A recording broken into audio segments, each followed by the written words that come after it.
Somewhere near the edge of the world, guided by angels, a man named Enoch was shown something the rest of humanity was never meant to see.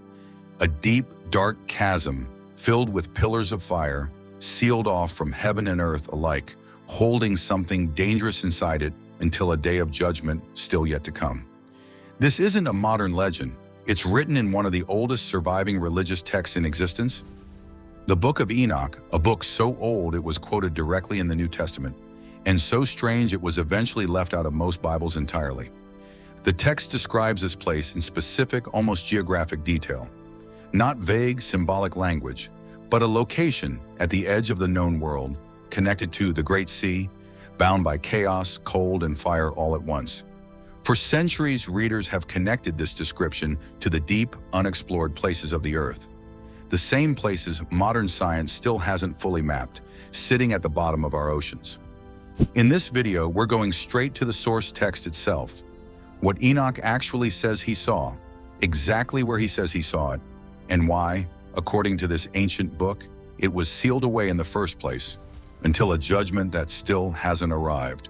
Before going any further, it's worth being clear about what the Book of Enoch actually is, because that context matters for everything that follows. The book presents itself as the account of Enoch, a figure mentioned only briefly in Genesis. A man who walked with God and then simply vanished, taken up without ever dying. Most modern scholars date the actual writing of the text to somewhere between the 3rd century BC and the 1st century AD, meaning it was composed long after the biblical Enoch supposedly lived, by later authors writing under his name, a common practice in ancient religious literature. Despite that later authorship, the book had genuine influence. Fragments of it were found among the Dead Sea Scrolls, confirming it was in circulation well before the time of Jesus. The New Testament book of Jude quotes it directly, attributing the quote to Enoch, the 7th from Adam. Early Christian writers treated it as legitimate scripture for centuries, before it was eventually excluded from most official biblical canons, partly over questions of authorship, and partly, many scholars argue, because its content was simply too strange and too difficult to reconcile with a tidier, more conventional theology.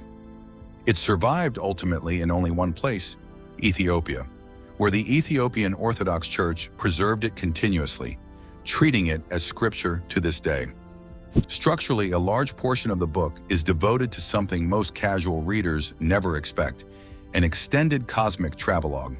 Enoch is taken on a guided tour, escorted by archangels, shown the storehouses of the stars, the chambers of the winds, and, most relevant to this video, the literal edges of the earth itself, where he's shown something the text describes in unusually specific, almost geographic terms. In this section of the text, Enoch describes being led by angels to the far edges of the known world. A journey the book presents not as vague, symbolic wandering, but as travel toward a specific, describable location. He describes seeing 7 great mountains made of precious stones arranged in a particular pattern, one of them reaching up toward what he describes as the throne of God itself. He describes a burning fire that never goes out day or night, and he describes in some of the most vivid language in the entire book, coming to a place he calls the ends of the earth, where he sees something the text specifically connects to the sea, a great abyss at the edge of the Great Sea, described as reaching down into genuine darkness, its full extent impossible to measure. The text describes columns of heavenly fire descending into this chasm, fire that, Enoch says, could not be measured either in height or in depth. He asks his angelic guide what this place actually is, and the answer he receives is direct. This is a place prepared specifically as a prison. What makes this passage stand out from the more purely symbolic, dreamlike visions found elsewhere in ancient religious literature is exactly how location-specific it is. The text isn't simply describing the underworld as an abstract spiritual concept, floating somewhere outside physical space. It's describing an actual place, at the actual physical edge of the earth as the ancient world understood it, directly adjacent to the Great Sea, the ocean itself, as far as the ancient authors of this text knew it. Enoch describes this chasm in language that goes beyond simple darkness. He calls it a place of chaos and horror, waste and horrible, in some translations, a location that fits into neither the ordered structure of heaven above, nor the ordered structure of the inhabited earth below.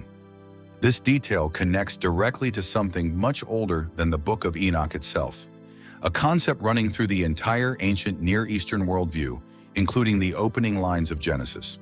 Before God begins organizing creation in Genesis chapter 1, the text describes the earth as formless and empty, with darkness over the surface of the deep.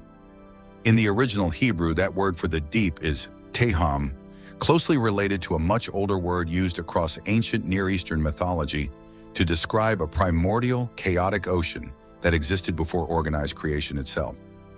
In that shared ancient worldview, the sea wasn't simply water, it represented raw, untamed chaos, the leftover, unordered material that existed before the world was properly organized, something the divine had to actively contain, hold back, and impose boundaries on in order for organized creation to exist at all.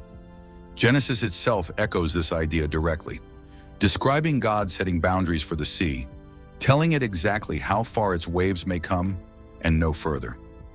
Right against that backdrop, Enoch's description of a chaotic abyss sitting directly at the edge of the Great Sea isn't an isolated, unrelated detail. It's drawing on the exact same ancient cosmological framework, the ocean and the deep, dark places connected to it, understood as the boundary between the ordered, inhabited world and something older, wilder, and dangerous that had to be actively contained. According to the text, this chasm wasn't simply a natural, empty void. It was purpose-built, a prison specifically prepared to hold something. This connects directly to the central story running through the earlier chapters of the Book of Enoch, which we've covered in a previous video on this channel.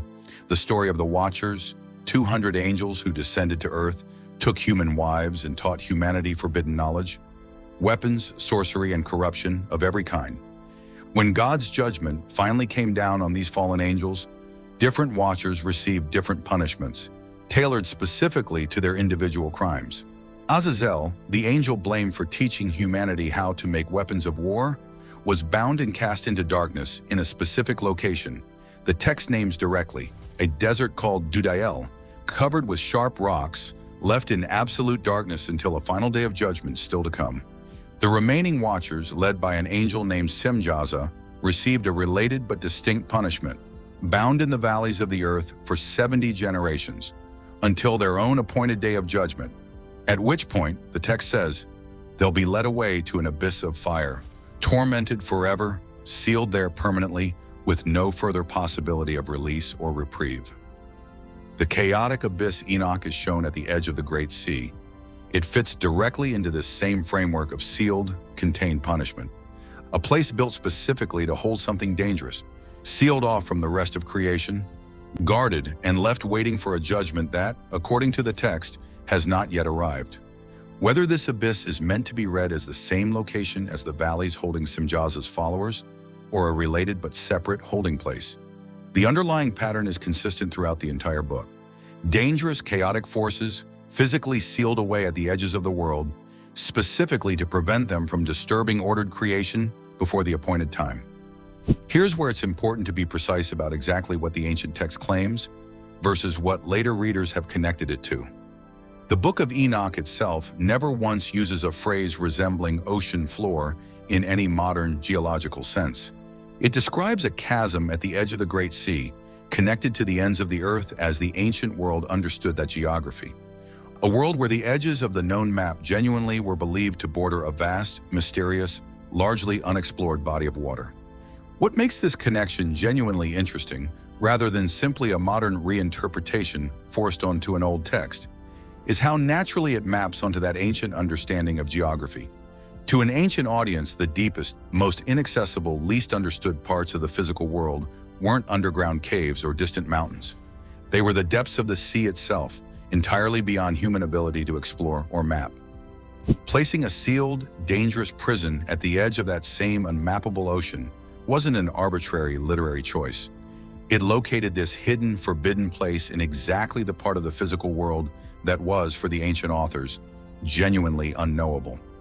It's worth noting, purely as an interesting parallel rather than a claim the ancient text itself makes, that modern oceanography still describes the deep ocean, particularly regions like the Hadal Zone at the very bottom of ocean trenches, as one of the least explored environments on the entire planet.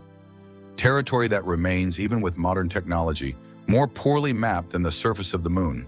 The ancient association between the deepest, least known parts of the world and the sea turns out to still hold up remarkably well, even by modern standards. None of this is offered as scientific proof of anything. The Book of Enoch is a religious and mythological text, not a geological survey. But the underlying instinct behind the ancient description that the deepest, most hidden, least accessible part of the physical world is the place you choose to seal something dangerous away is one that, strikingly, still tracks with how genuinely mysterious the deep ocean remains today. Whatever this sealed abyss actually represents, a literal location, a symbolic boundary between order and chaos, or some combination of both, the text is consistent on one final point. Whatever is contained there is being held specifically until a day of judgment that, according to Enoch, still hasn't come. This detail connects the entire cosmic geography section of the book back to its central theme. The Watchers are bound, not destroyed. The chasm is sealed, not emptied. Every act of judgment described throughout the Book of Enoch follows the same underlying pattern: dangerous forces contained, held in specific, described locations, waiting for a final reckoning the text treats as still pending. Even at the moment it was written, it's a detail that gives the whole cosmic tour a strange, unfinished quality. And Enoch isn't shown a completed story, wrapped up with a clean resolution. He's shown a world still holding its breath, chaos contained but not eliminated, punishment delivered but not finalized, an abyss sealed at the edge of the great sea, and a final judgment the text insists is still, even now, yet to come. That's what the Book of Enoch actually says about the deep, sealed places at the edge of the world. A chasm at the border of the great sea, filled with fire and darkness, built specifically as a prison, and left sealed until a judgment day this ancient text insists still hasn't arrived. If you want the next video to go deeper into the geography of Enoch's cosmic tour, the storehouses of the winds, the gates the sun and moon pass through, and the mountains at the edge of the world, let me know in the comments. Subscribe if this is the kind of hidden, ancient detail you want more of, because there's a lot more still sealed away in this book.